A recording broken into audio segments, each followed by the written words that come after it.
Hello and welcome. I'm Alexa. This is my real life. And my internet is being real shaky today, so let's see if we can get this going. Before I start, I want to talk about Kane real quick. I took him to the vet on Monday, and this cat, the love of my life, he is the cutest little cuddly bug, and he had a hair growing on the inside of his eyelid, touching his eye, and the vet was able to pluck it. I do think it has fallen out at least twice before, and that is why his previous ulcers ended up healing when they did. Excuse me, and each time they have come back in about 2 weeks after I have seen them healed. We went to the vet on Monday. It is Wednesday. His eye is looking fabulous. Looks like it is. It looks, the last time I looked, it looks like it's completely healed. If there is anything open, it's the tiniest bit. So in about 2 weeks, I will know if this thing is growing back. If it grows back, then he has to have a surgery of some kind to destroy the root. My vet said he can do something with a laser.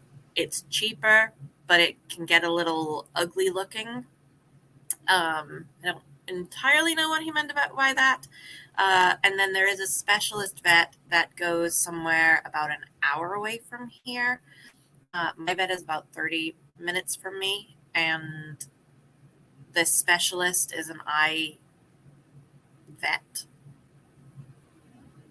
Yeah, he specializes in eyes. I'm like trying to think if there's a special name.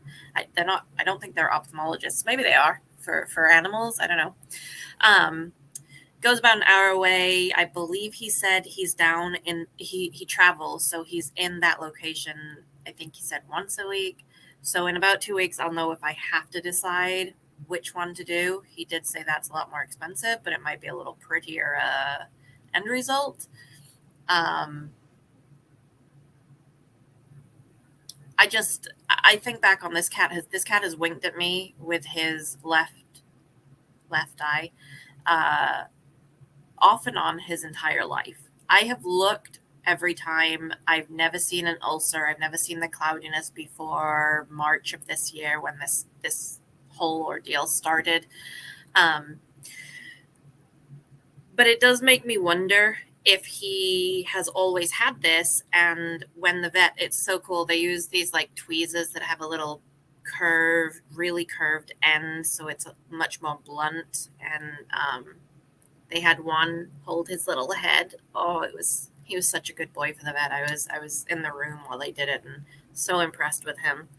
And then yeah, they just, thank God this hair was white. I would not have seen it. He's a black cat. His skin around his eyes is actually black, although most of his skin is like a pale medium gray color under his fur. His eyes are, it's almost like if I were to put black eyeliner on, it would be like that.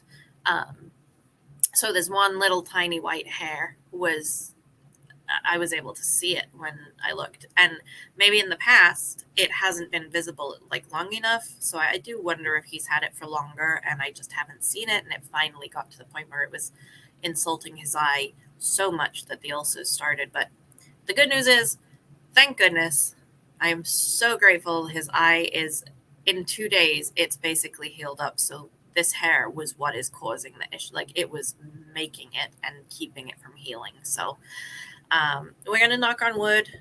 We'll see what happens in about 2 weeks. But that is 4 minutes, 4 minutes of conversation that you probably didn't need to know about. But it ties into my topic for today, which is nice versus kind.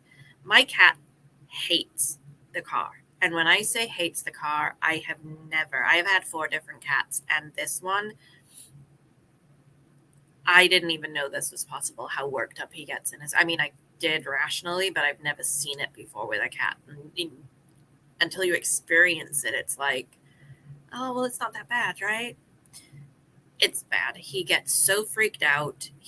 This time, he got so freaked out, he lay down where I put him in I have a little crate. I put a little litter box in it.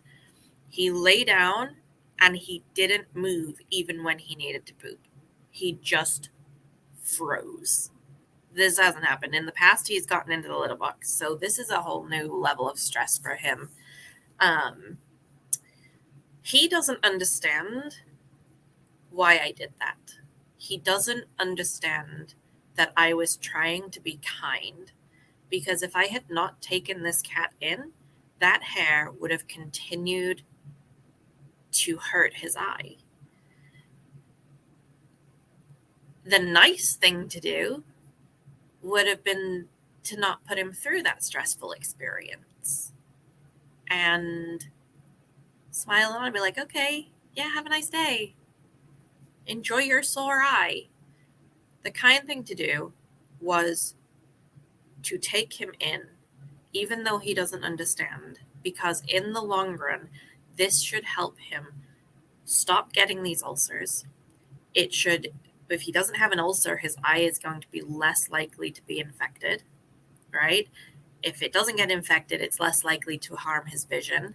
Like, leaving this ulcer opened it up to way more probability of him losing his eye in the future. And that would not be a very kind thing to do. So this whole nice versus kind concept has been on my radar for many years now, between maybe up to 10. It recently came back up because there was an article of a woman talking about how she wished she hadn't taught her daughter to be kind. When I read the article,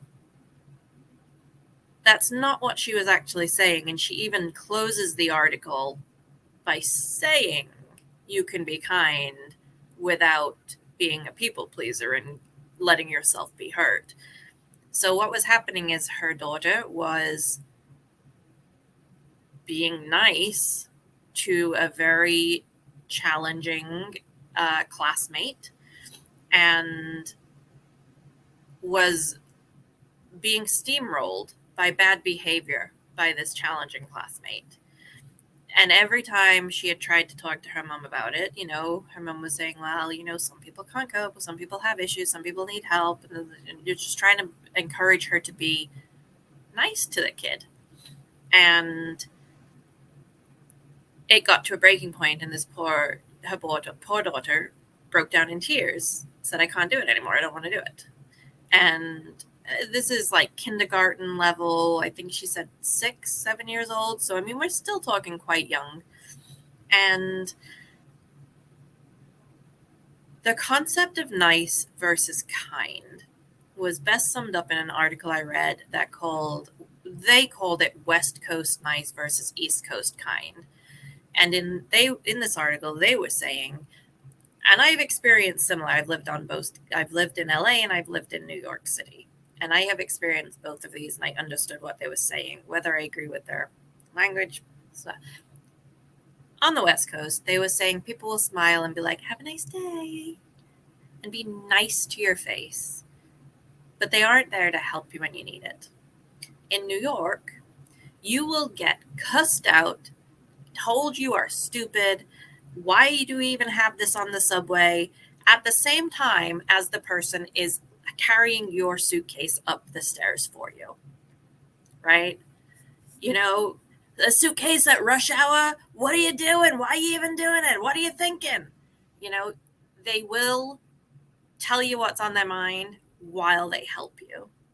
Now, I do think these are kind of extreme examples. Like, some people help you without cussing you out, right? They don't need to cuss you out. Everyone knows when you have a big suitcase or a shopping cart or whatever on the subway and you're trying to get up the stairs and it's rush hour, you're holding people up. You already feel bad.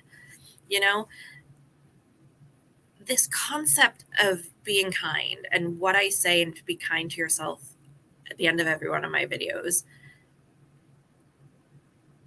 we have to understand that being nice, in the way that I've tried to explain just now, being nice is actually detrimental in many ways to the people around you.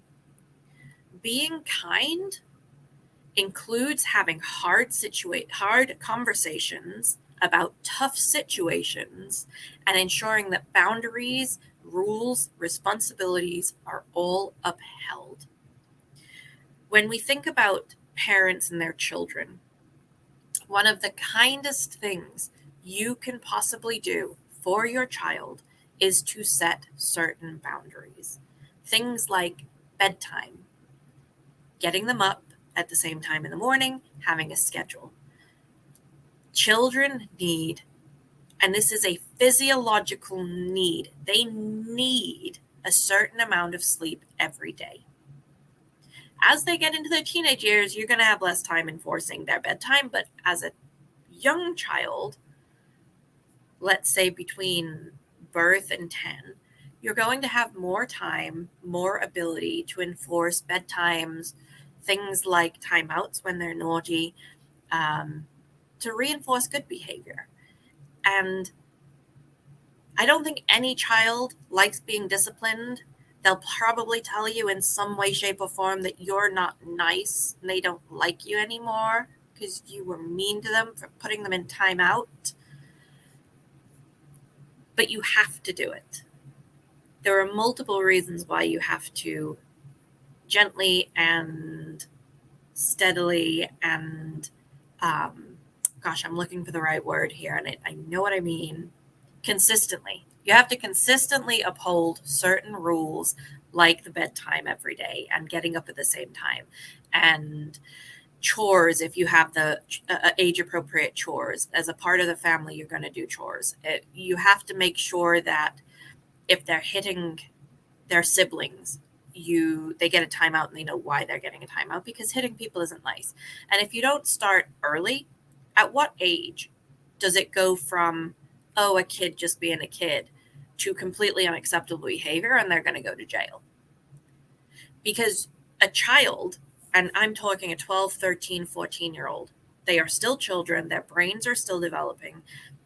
They cannot overnight go from, I was allowed to do this my whole life, to now it's unacceptable.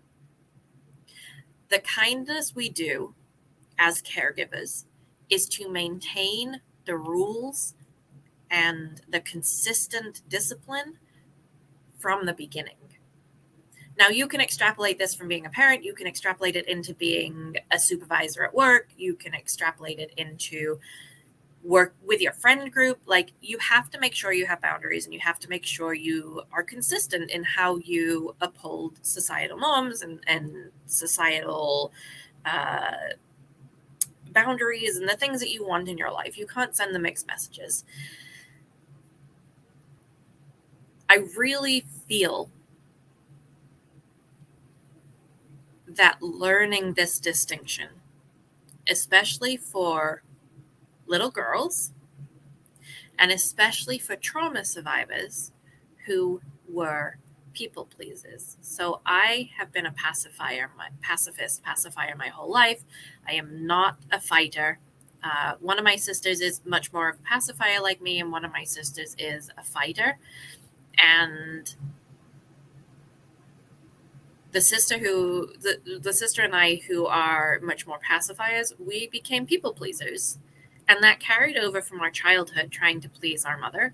It carried over into our adult life, trying to please the people around us.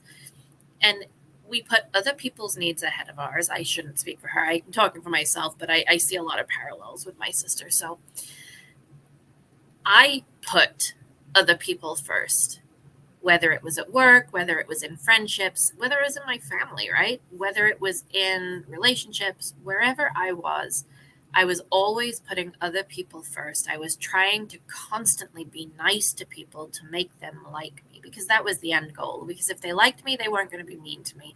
If they weren't mean to me, then I wasn't going to be hurt. If I wasn't going to be hurt, then I could breathe a little more easily and I wouldn't be as anxious all the time.